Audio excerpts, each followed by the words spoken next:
Let's talk about today.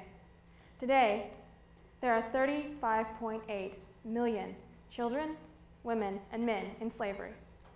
Wait, what? Slavery ended years ago, right? Wrong. In fact, it's actually bigger than ever. But 35.8 million is a massive number, so let me break that down for you. What does that mean? It means that approximately for every person sitting in this room, there's 100,000 people in slavery right now. But 100,000 is still a really big number, so let me make it personal. I have 48 slaves working for me. I'm not an evil person. I wear normal clothes and I eat normal food, but according to a very personalized online survey, there are 48 people making my clothes, my electronics, and my food on a daily basis. Hi, my name is Lucy Mahaffey, and I committed the last 8 years of my life combating human trafficking, but together, we can end it. I learned about human trafficking when I was 12, after watching my favorite movie, Amazing Grace, and the bonus features. A boy talked about how slavery is still going on. I was shocked, and I cried for an hour afterwards because I thought about my twin sister, and if anything like this happened to her, I would not stop until she was free. I realized later that I was also crying because I felt helpless. I was just 12. I couldn't do anything, right?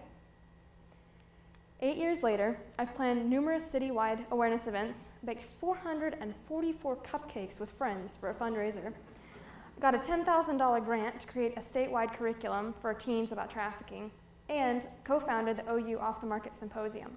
Today, I want to tell you how I went from being interested in something to actively involved in stopping it.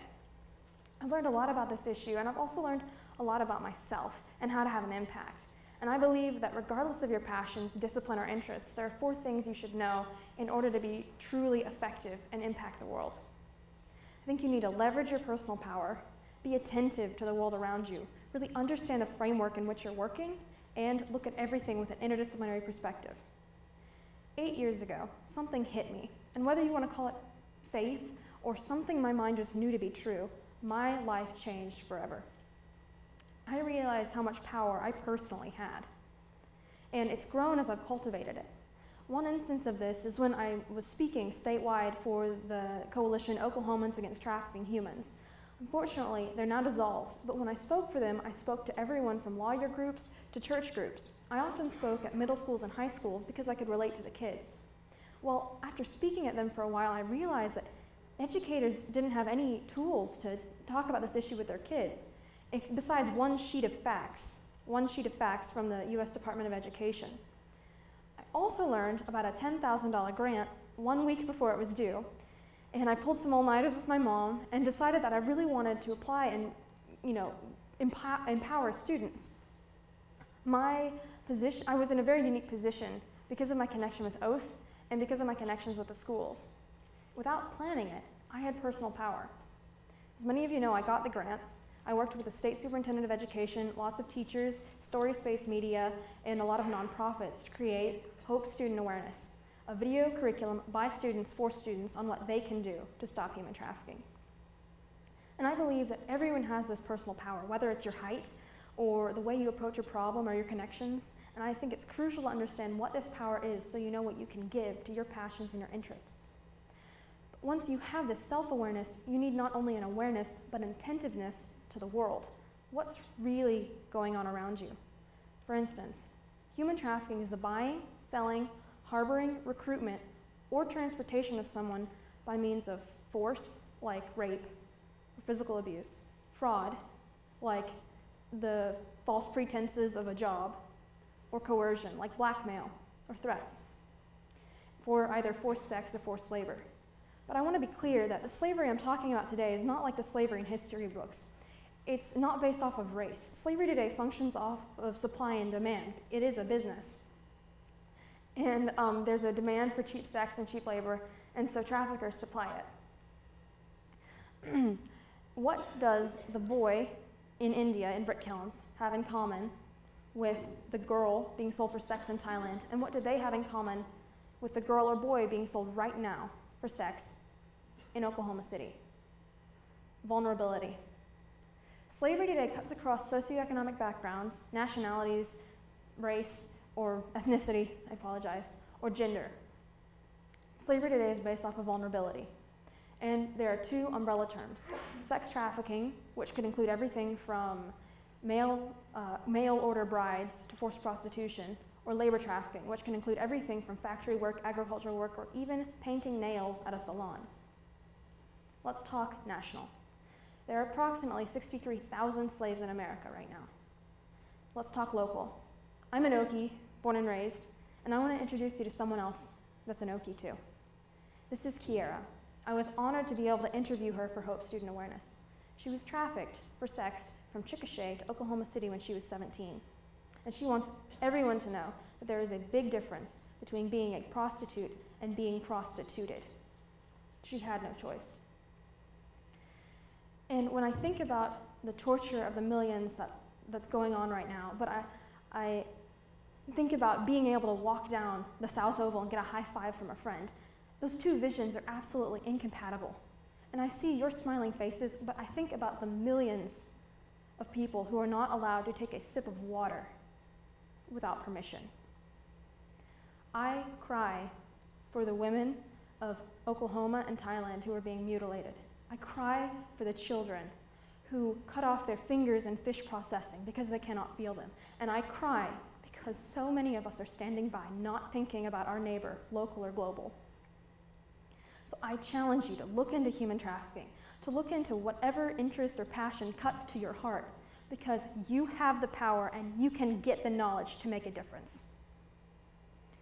However, I believe that this all begs the itty-bitty question, how? So 4 friends and I saw a lot of different initiatives across OU, Greek, non-Greek, religious, not religious, faculty, or student-led, and we thought they were great. But there was no collective action. No one understood the framework in which they were working. And so we founded OU Off the Market Symposium, a place where the OU community can learn about human trafficking and what they personally can do to make a difference. And this is just on a small university scale. On a larger scale, governments, healthcare providers, lawyers, you name it, probably don't know about all of the action that they're trying to take towards the same goal of ending trafficking. So I challenge you to look for other people that are working towards the same goal you are. You'd be surprised how much momentum you could build. However, I think there's still one thing that you need to know to be able to make a difference, and I want to introduce you to someone else.